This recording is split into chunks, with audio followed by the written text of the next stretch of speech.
Right, enough of that. Let's talk about WULF. Not that one. No, the Wales Union Learning Fund. If you live in Wales and you've always wanted to start as an adult learner, then WULF is for you. Mae cronfa ddysgu undebau Cymru y mae helpu chi ddysgu trwy'ch undeb. Gallech chi ddysgu o gatref, o'r gwaith, neu o prifysgol neu coleg. Mae WULF wedi ei ariannu gan Lywodraeth Cymru. Felly, os rydych chi'n gweithiwr yng Nghymru, gallech chi gael mynediad at cymorth a hyfforddiant trwy WULF. Whether you're looking to upskill, refresh your knowledge, or learn something new, WULF is here to help you level up with your union. You can learn in Cymraeg, Saesneg, or both. And our courses are a lot less scary than WULFy over there.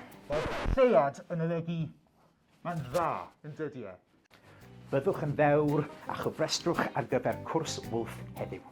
Find out more at tuc.org.uk/WULF.